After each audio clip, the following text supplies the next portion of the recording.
Former Republican State Representative Ron Bacon lives out in a small subdivision surrounded by farmland, just a few minutes east of Evansville. And then in the wintertime, we get twice as many, because then all the Canadian geese come. So it gets pretty wild out here, but they stay close. Bacon got solar panels installed on this storage barn in 2015. It powers not only the family's home, but also the barn, which houses a greenhouse and their 2 classic cars. It's still customized to the point it's what we call resto mod. Bacon lives far enough out that his home doesn't have natural gas heat, which up until this winter was cheaper for a lot of Hoosiers than electric. Our bill was running between $600 and $700 a month. And so I decided that was way too much for me at that time and started looking into solar. Now his bill is around $160 for the whole year. He also feels like he's doing something good for the environment. I'm not an environmentalist, and as people would say, oh, I said, but I'm not against doing what we can. Everyone should do as much as they can. But Bacon says he wouldn't have done it if it weren't for the credits he gets from net metering and the federal tax credits at the time. Solar panels take most Hoosiers about 12 years to pay off. With higher net metering rates going away this year, it's likely that payback period will get even longer and discourage people from going solar. But rooftop solar is something a lot of people support. Environmentalists like it, it gives rural residents energy independence, it helps businesses meet their climate goals, and it creates jobs. It's also slowly becoming something that both Democrats and Republicans can agree on.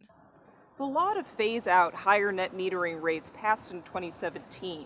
Since then, lawmakers have proposed at least 7 bills to overturn it or change it. Half of them got bipartisan support, but none of them even got a hearing.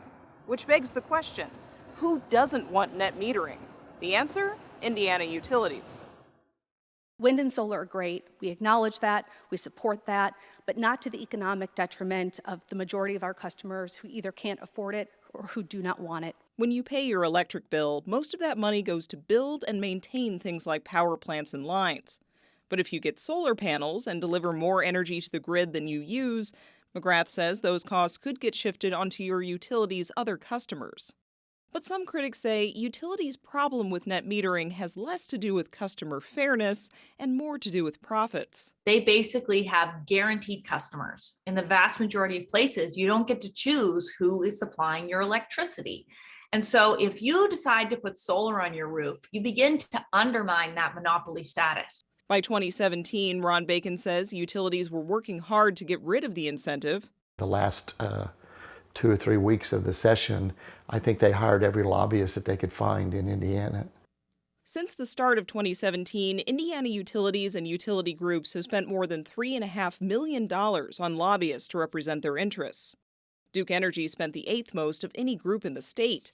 The Indiana Energy Association ranked 11th. Over time, utilities have also donated $70,000 to the chair of the Senate Utility Committee's campaign and $50,000 to the utility chair for the House. All of this makes it harder for solar advocates to be heard. Energy policy researcher Leah Stokes says the fact that bills advocating for rooftop solar are getting more bipartisan support shows progress. But it might take hearing from more everyday people to get them passed. The power of the people is still really important in this country.